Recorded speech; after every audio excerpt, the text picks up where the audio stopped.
Bismillahirrahmanirrahim. Wal fajr walayalin ashr wasyaf'i wal watr. Tambahkan satu ayat lagi, wal laili idza yasr. Baik, wal fajr, aku bersumpah demi waktu fajar. Di dalam Al-Quran kita temukan ragam sumpah yang langsung disampaikan oleh Allah Subhanahu wa ta'ala. Allah itu tidak bersumpah pun pasti yang difirmankan sudah penting. Dan sumpah itu ciri penegasan dan kesungguhan. Kalau dikaitkan dengan makhluk ada kesungguhan. Makanya kalau Anda ingin menguatkan sebuah pesan dan menunjukkan Anda serius, pakai sumpah ya. Besok ada ceramah Ustadz Adi di Masjid A. Wah, yang benar sumpah. Nah, dia kata sumpah itu kan biasanya untuk menegaskan sebuah makna kan, dan menunjukkan kesungguhan. Nah, Allah itu tidak bersumpah pun itu pasti sudah penting apa yang difirmankan. Apalagi kalau disertai dengan sumpah, maka pasti ada yang istimewa di dalamnya. Jadi kalau kita menemukan ayat dalam Al-Quran diawali dengan sumpah, ini menunjukkan pesan yang disampaikan di ayat itu tidak biasa, ada yang sangat penting, berbeda dengan pesan-pesan yang lainnya. Jelas sampai sini? Baik. Wal fajr, ciri sumpah pertama itu kalau ada di awal ayat. Ini secara umum ya, dibuka dengan huruf waw. Ujung akhir kalimatnya, ujung kalimatnya itu harakatnya kasrah. Sudah? Misal waw ketemu satu kalimat ujungnya kasrah, wal fajri wal laili wasyamsi wadduha. Jadi setelah waw ada kalimat ujungnya kasrah. Nah, itu diartikan wawnya sumpah.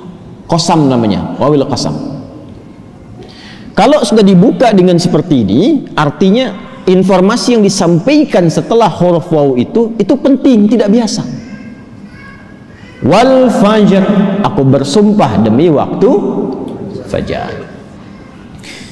Ada beberapa pendapat dari kalangan ulama tentang fajar yang dimaksudkan di ayat ini.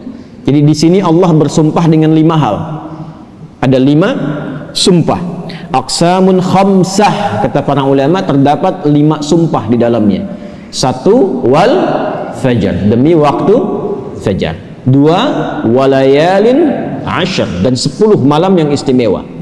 3, wasyaf'i, wasyaf'i, demi waktu genap. Kemudian 4, wal watr. 5, wal laili idza yasr. Ada 5 di sini disebutkan, menunjukkan ada 5 yang istimewa. Saking istimewanya dibuka oleh Allah Subhanahu wa ta'ala dengan sumpah. Baik. 1, fajar. Secara cepat saja, para ulama setidaknya menyebutkan secara umum ada 2 pemaknaan di kata fajar di sini.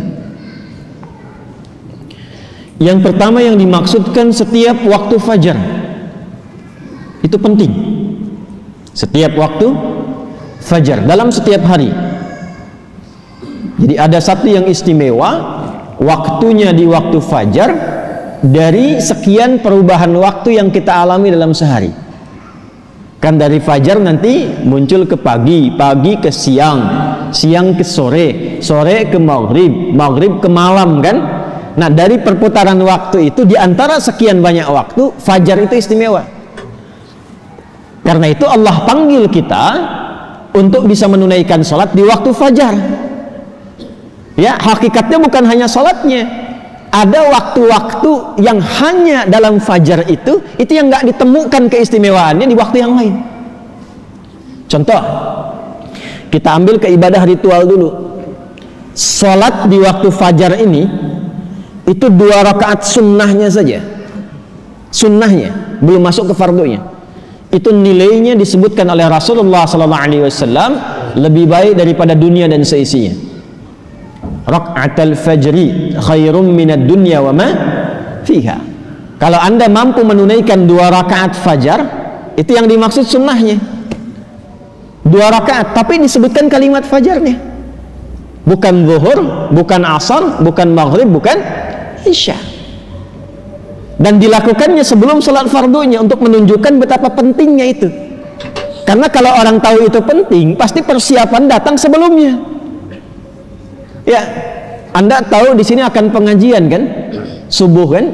Subuhnya misalnya jam 4.35. Anda menjadikan pengajian itu sebagai hal yang prioritas. Kalau waktunya 4.35, datangnya jam berapa? Ada yang nginap, ada yang itikaf. Karena menjadikan itu penting. Kalau tak penting mungkin diabaikan. Nah, Allah menyatakan fajar itu penting, jangan tinggal.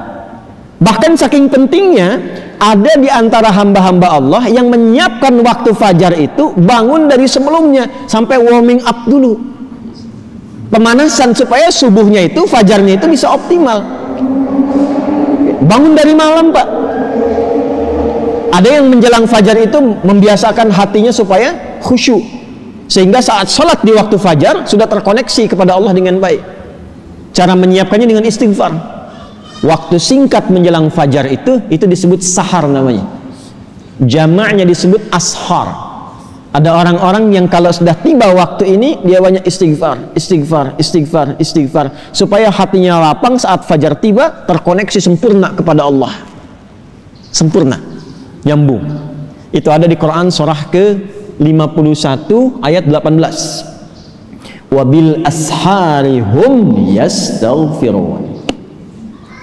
Ya, kalau ingin dikuatkan kesabaran, ingin diberikan rizki sehingga bisa sering infak, ya, ingin diberikan kemampuan menjalankan segala sesuatu dengan benar, menatap dengan benar, mendengar dengan benar, berjalan secara benar, itu diantara amalannya rajin istighfar di waktu sahar menjelang fajar. Dah, ini ijazahnya langsung dari Al-Quran, surah ketiga Ali Imran di ayat ke-17. As-sabirina was-sadiqina wal-qanitina wal-munfiqina wal-mustaghfirina bil ashar. Ya, Quran surah ketiga Ali Imran ayat 17, paling kiri sebelah atas tuh. Itu di situ istighfar di waktu sahar itu disamakan dengan 4 amalan tadi. Sabar, khusyuk dalam ibadah, bisa rajin infak, dan benar dalam menjalankan aktivitas. Itu diantara latihannya rajin istighfar menjelang fajar. Makanya kalau sudah istighfar, terbuka hatinya, terkoneksi dengan Allah, itu ibadahnya akan lebih enak dibandingkan dengan yang jarang istighfar. Itu. Alhamdulillah. Ada sifat qanitin di situ. As-sabirina wal qanitina. Sedangkan kita diminta sholat itu dengan sifat kunut. Orangnya disebut qanit, jamaknya qanitin. Ada di mana ayatnya? Al-Baqarah ayat 238. Hafizu 'alas salawati was salatil wusta wa qumu lillahi qanitin. Tuh. Kalau mau salat, mau enak salatnya, jangan sekedar salat. Memang betul sudah selesai, ya, menuntaskan kewajiban, beban kewajibannya hilang, tapi kenikmatannya dapat nggak? Manfaatnya dapat nggak? Kalau ingin menikmati salat, ingin dapat manfaatnya, dapat ketenangan, terkoneksi dengan Allah, doanya cepat dijawab, maka khusyuklah dalam salat. Nah, di antara cara mendapatkan khusyuk itu istighfar, dibuka, sehingga sekat-sekat yang membuka kita itu, yang menghambat koneksi kita dengan Allah itu terbuka. Ini dari Quran, dari Quran. Nah, dibiasakan istighfar paling enak itu di waktu sahar menjelang fajar, apalagi kalau bisa tahajud sebelumnya. Kalau bisa tahajud, ya, tahajud, kemudian istighfar, terbuka hati, rajin memberi, di situ itu disebut langsung oleh Quran. Kalau dia bertahan dengan itu sampai wafat, itu disebut sebagai calon penghuni taman surga yang sedang beraktivitas di bumi. Itu Quran surah 51 ayat 15 sampai dengan ayat 23. Innal muttaqina fi jannatin wa 'uyun akhidhina ma atahum rabbuhum innahum kanu qabla dhalika muhsinin kanu qalila minal laili ma yahja'un. Itu tahajudnya. Wa bil ashari hum yastaghfirun. Itu istighfarnya. Nah, hakikatnya kita bangun malam itu, hakikatnya kita istighfar di waktu sahar untuk persiapan ke fajarnya. Salah satu maknanya itu. Makanya Nabi kan ya suka rebahan kan sedikit ya. Bukan rebahan yang sempurna. Ya kaum rebahaners nih ya. Ya, coba dicek tuh. Kalau ada rebahan Nabi itu miring sedikit ke kanan kan, setelah istighfar tuh nunggu-nunggu sampai fajar tiba. Supaya kesadarannya optimal. Ada apa di fajar itu sampai dipersiapkan sebelum itu? Sampai 2 rakaatnya lebih baik daripada dunia dan seisinya. Itu kalau dibaca pakai iman, gak ada yang bisa menandingi. Saya tanya antum, dikasih 1 juta atau 2 rakaat sebelum subuh? Ayo. Oh, masa? Huh? Coba dicek. Sana ada lomba balapan di sirkuit tuh. Berlangsungnya sebelum subuh. Siapa yang datang duluan di dekat situ, 10 tempat pertama mendapatkan bonus 5 juta. Cuma nontonnya dapat 5 juta. Tawaran kedua, datang ke masjid, tunaikan 2 rakaat sebelum subuh setelah azan tiba, dapat dunia dan seisinya, lebih baik daripada dunia dan seisinya. Pilih mana? Nonton di sirkuit atau 2 rakaat sebelum subuh? Tuh, makin pelan jawabannya. Karena babnya iman, bukan akal. Akal yang dibimbing oleh iman itu lebih tajam nanti cara berpikirnya. Mampir dulu aja ke masjid, ntar balik lagi ke sana. Berarti ada yang penting. Kalau antum ingin latihan jadi orang baik atau anak pengen jadi baik tuh, konsistenkan subuh. Kayak ulama tuh tidak banyak ceramah, tidak banyak cakap, bilang subuh aja, konsisten. 40 hari subuh terus, ya sering begitu kan ya? Nah itu saya bahas ilmunya sekarang. Dan itu dari Quran. Makanya agak aneh kalau rajin ta'lim, rajin saling mencela. Salat kok menjadi saling menuduh. Orang salat itu bersih hati, orang ta'lim itu bersih jiwa. Nah, cara memulainya fajar. Kenapa Allah bersumpah dengan fajar? Karena Allah menginginkan hambanya jadi baik. Itu pesannya. Nanti sifatnya beda dengan zuhur, beda dengan asar, beda dengan maghrib, lain dengan isya. Fajar itu pembukanya. Karena itulah saat fajar dipanggil, iman kita terpancar. Makanya saat tidur kalau dengar adzan, itu kan terpancar kan, sudah adzan. Dan sekelebat itu ada yang meminta kita bangun tuh. Allahu Akbar, bangun tiba-tiba dengar azan. Itu yang terpanggil imannya. Ketika cahaya iman itu merespon suara azan, itulah fajar namanya. Dari maknawinya, dari segi waktu dia melatih keadaan kita jadi lebih baik, terkoneksi dengan Allah. Kalau sudah hatinya bersih, nyambung dengan Allah, doanya mustajab. Innallaha thayyibun la yaqbalu illa thayyibah. Kata Nabi demikian. Allah itu maha baik sehingga akan cepat menerima dari yang baik-baik. Hatinya sudah baik, sudah lapang, jauh dari maksiat, maka apapun yang dia minta dikabulkan oleh Allah Subhanahu wa ta'ala. Karena itu saat-saat paling tepat untuk berdoa itu, memperbanyak doa itu saat fajar. Malaikat kumpul semua. Hadisnya sahih. Ya, inna malaikatal laili wa malaikatan nahar tajtami'u fi waqtil fajri atau kama qala Rasulullah sallallahu alaihi wasallam. Malaikat siang dan malam kumpul semua di waktu fajar.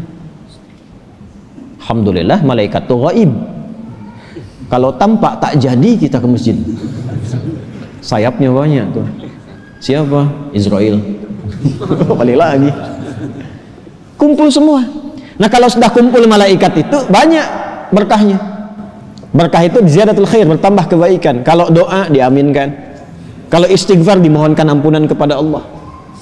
Berkah lagi kalau subuh jamaah pengajian, berkah lagi itu dari berangkat langsung malaikat memohonkan kepada Allah kebaikan.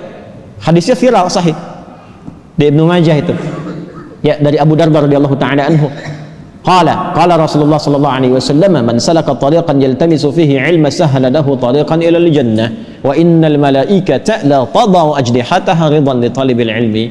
Orang mau berangkat menuntut ilmu, itu malaikat membentangkan sayap memohonkan kepada Allah ridha untuk orang itu. Berangkat dia ke masjid pas di waktu fajar, banyak sekali. Makanya kalau bapak ibu ke masjid waktu subuh nggak doa, rugi itu fajar.